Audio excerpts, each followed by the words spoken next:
make this video quick. I gotta change this coil on here, and what I had to do in order to do that is first take the muffler off this R125 Blackhawk engine on a Blackhawk frame. Alright, so first thing I did, I loosened up this bolt down here that had a rubber washer, one of these type things on it, and held the muffler in place. Took off the bolts to hold the muffler, removed the muffler. I went around, took off that rubber thing that went there and here, screws into those bolts. It's kind of pulled out a little bit right now, but I want to show you guys that this is totally doable without taking it off the frame. I got this on a ratchet hanging right off the top of the frame, and that's connected to a wall right there. So obviously it's good to have the paramotor or the propeller off, the paramotor, and got a brake right here on part of this little doodad. Should be okay. And all I did was, you gotta back out these. There's another one of these on the other side. It's right behind there, and you can't see it because I put this on there. So you gotta back out those.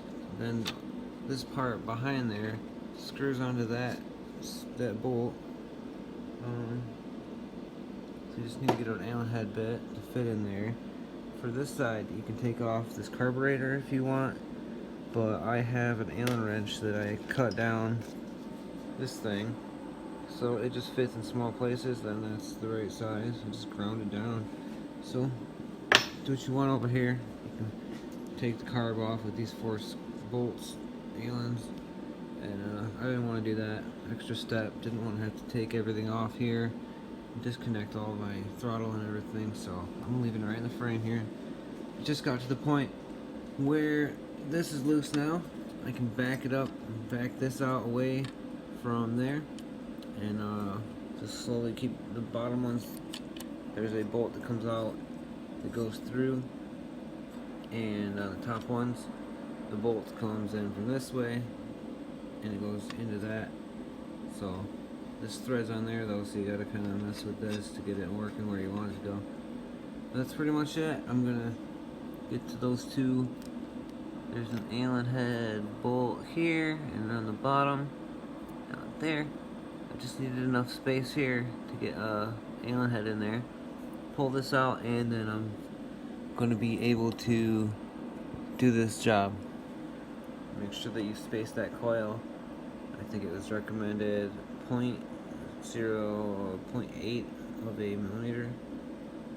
So that might be hard, but let's go to step 2. Alright, so I got them bolts out all the way, and this part here comes out. That's like the blower area to help cool the engine, and part of the clutch stuffs. Don't know for sure what it's all called. This is my first time digging in here, but I wanted to make sure that I did a video to help you guys out and also help me get it back together, hopefully. There's really not that many parts that got me here. I was gonna take the frame bolts right off the frame, but I realized that I didn't need to do that because I don't need the starter pulley part off, and it just pulls right apart here. So that worked out great. The next step is I got this motor just hanging here now, and I hope it doesn't flip off, but so far so good. Gonna put it up through the net, about centered over where it needed to be, and hooked to the frame. And well, that's not even doing much right now, so I'm gonna tighten that up. Alright, so next step is I gotta get to these little tiny Allen bolts, but they're hiding behind this. So from what I'm seeing, I need to either make a custom bit, custom Allen, like I did that other piece, or I need to take off this part here. Alright, I'll let you know what I do next.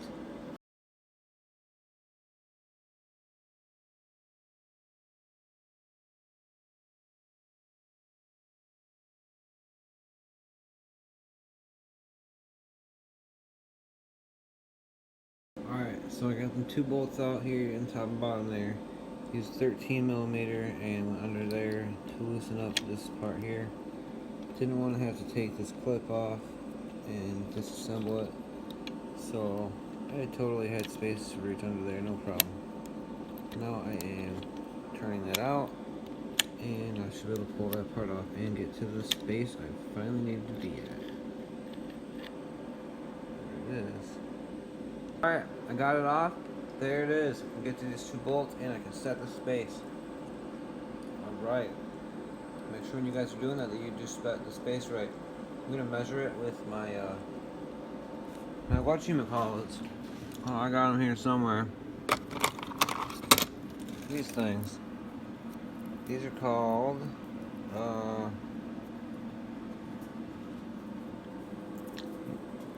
point. That's right, point measurements. You buy them at O'Reilly's. I got these ones. They're very specific. It will tell you exactly how much space you got. I've seen in a lot of the videos and stuff that they recommended like 0.08 or 0.8. So let's see what I got.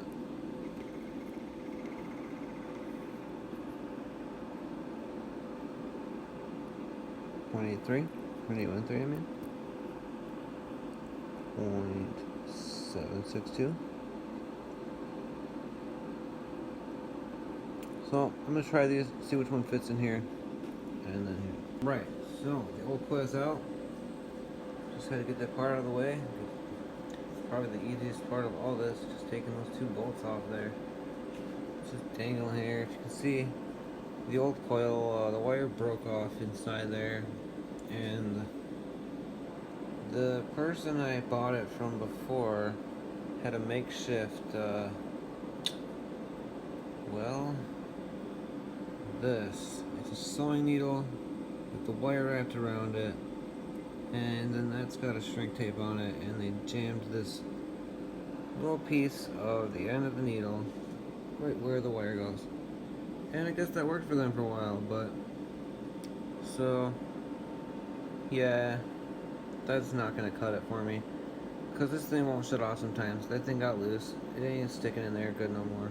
It's still running nice, but it wouldn't shut off, and unless I was standing there with this motor on my back with it running, it wouldn't shut off. I had to take the motor off while it was running, of course, because I was by myself, and then wiggle this cable while hitting the kill switch to stop it. So, I'm not going to say who it was, but that was a horrible idea. I wish they would have told me about that, because I didn't even notice when I bought this originally, but I did, eventually. Here it is. Make sure when you guys are buying used gear, you check everything. Check every wire. Check every part. A couple other things on here that could use some fixing, and I've done a lot to it already. But it is a motor. You get what you pay for. And this is how we put in a new coil. I'm going to put that coil in there, use my points, and measured it out. And it measured out to just about 0.032. I don't know if you can read that. Okay, so these are my points measuring tool. It's for measuring a thing called points. I got it from my upward motor originally. The 1979 version. The thing runs like a champ, because I know how to fix everything. So, here we go. Putting it back together. I used some medium strength thread locker stuff on these bolts, and I'm going to use them on each of these bolts, by the way. Just a little bit on each one, because I don't want to tear this all apart if something gets loose again. That is very important. Thread locker. Buy it. But what I did, I got that on there real loose. Where you want to stick this is right in here. I'll show you on this old one. Between that and this circle, because that has magnets on it, like right there, and that will line up. So there is the spot, but right between those two parts, And then you're gonna push this over against it hard, tighten these up, and that should be dead on. If it's not, it ain't gonna run good. But this should work great. It's a brand new coil. Here we go. Alright, so I got that put back on, tightened it all down real good. And then I just I connected the kill switch wire with some solder. Just got done putting that on there. So yeah, it's a bit time.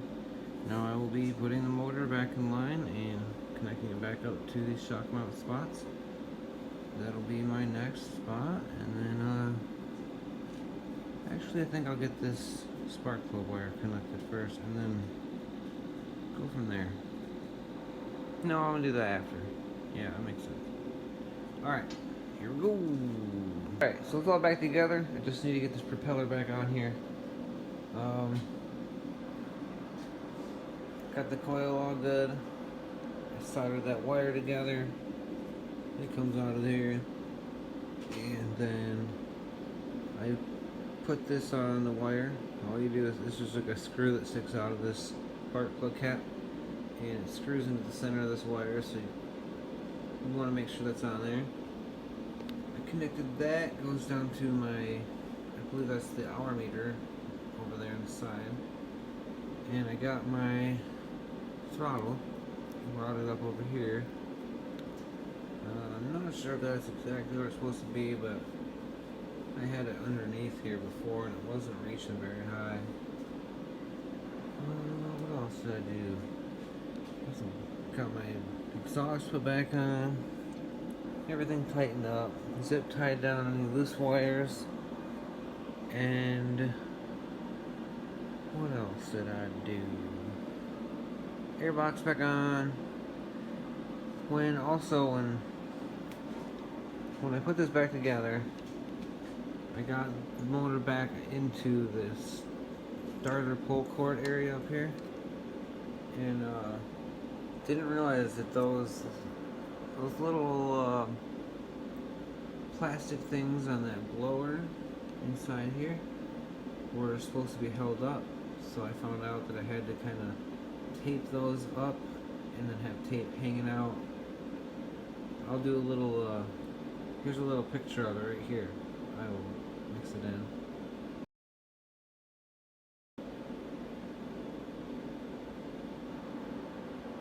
So you want to take those things and you tape them up so that they will be in the right spot to get in gear.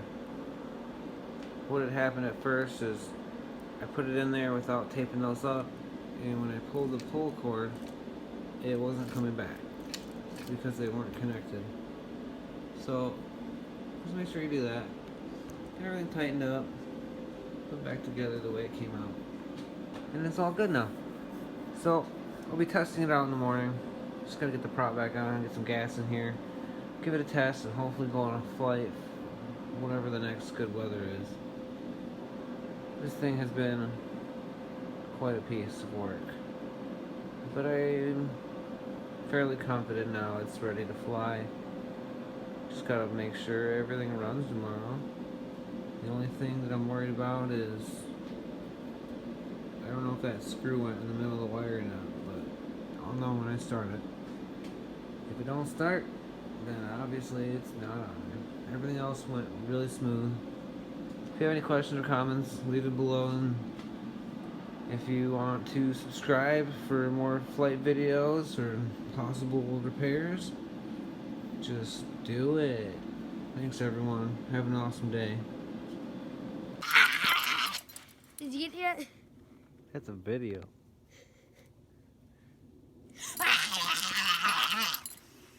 Robbie wants to learn to paraglide. Paramotor too. I need my hat. I need my hat.